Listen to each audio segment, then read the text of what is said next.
Ada penelitian dilakukan di sini, di Rumah Sakit Al-Islam, di instalasi gawat darurat.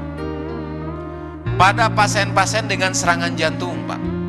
Bukan pasien biasa, serangan jantung kan kedaruratan tingkat tinggi.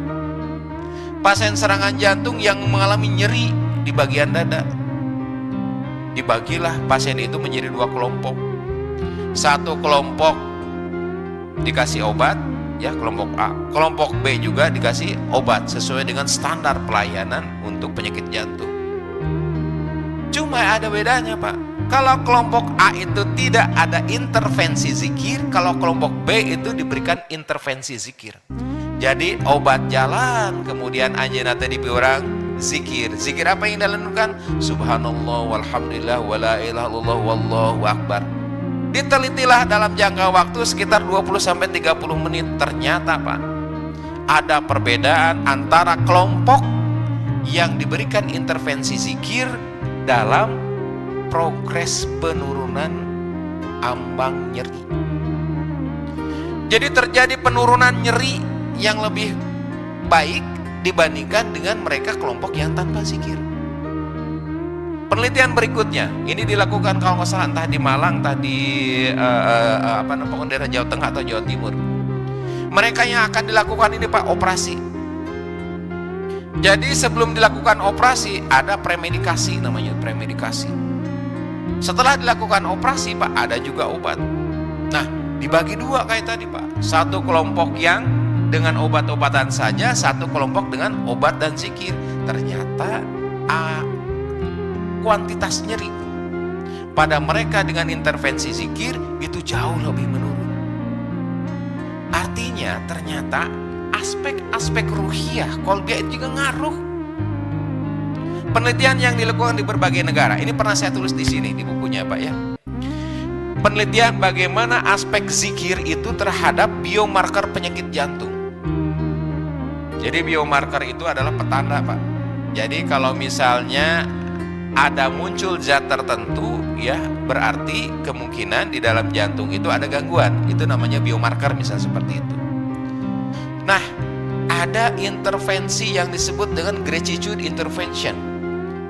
Intervensi rasa syukur berterima kasih. Dari hasil penelitian itu ternyata, Pak, rasa terima kasih yang diungkapkan dan dilatih terus-menerus dengan protokol-protokol tertentu bisa menurunkan biomarker petanda kerusakan sel-sel jantung. Masya Allah. Jadi, Pak, kalau kita kaji secara ilmiah, Pak, zikir itu bukan suatu hal yang biasa-biasa. Kita tidak membuktikan dalam kapasitas kebenaran dalam surat Al-Ra'd ayat 28. Bukan kapasitasnya, karena sudah pasti benarnya. Kita pengen meneliti bahwa Allah janji alladzina amanu tatmainul qulubuhum bizikrillah, ala bizikrillah tatmainul qulub. Jadi ketika manusia itu hanya tenang, hanya tentram dengan zikir, kita coba teliti ini. Ternyata ketenangan dan ketentraman itu ketika zikir jauh lebih meningkat. Salah satu buktinya adalah peningkatan gelombang alfa pada mereka yang sedang berzikir. Nah, ibu bapak semua, sahabat-sahabat yang baik pagi, pada peristiwa sakit, ternyata zikir itu mempunyai pengaruh. Kita coba sekarang, Dok, kalau begitu pengaruhnya ke bagian mana yang ada di dalam tubuh? Ke bagian otak mana? Ke bagian tubuh mana? Yang sekiranya dari zikir itu ada kaitannya. Nah, ada kaitannya bisa dengan sel darah dan sebagainya. Ibu bapak semua, di dalam otak itu ada yang disebut dengan sistem limbik. Sistem limbik adalah salah satu sistem yang menjembatani yang menjembatani antara aspek fisik dengan aspek hati, dengan aspek jiwa, dengan aspek psikis. Ketika aspek jiwa sedang gundah gulana, apakah itu karena stres, depresi, cemas, maka yang terjadi, kalau kata orang Sunda, gering nangtung ngalang layung. Nah, apa bahasa Indonesianya ya? Nah, itu susah, Pak. Terjemahannya ada di sini nih, Pak. Nih, lihat. Jadi seperti orang sehat tetapi tidak segar, seperti orang sakit tidak bisa jalan, Pak. Seperti orang yang tidak ada gairah. Dicek ke dokter sehat, dicek paru-paru bagus, dicek jantung juga sehat. Tapi ternyata kenapa tidak ada gairah seperti itu?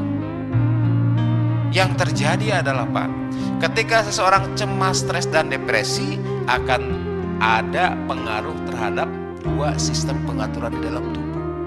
Yang pertama adalah sistem hormonal dan yang kedua adalah sistem saraf. Yang tadinya kalau dia tenang, kalau dia tentram, maka yang dominan itu hormon oksitosin, dopamin, dan beta endorfin. Tatkala dia cemas begitu ya, yang keluar dominan adalah hormon epinefrin, adrenalin, noradrenalin. Fungsinya akan berbeda. Jadi Bapak Ibu semua, ketika seseorang diamanahi atau ditakdirkan menderita sakit, hal yang paling menjadi kunci dari kesembuhan adalah bagaimana sikap dia menerima takdir itu.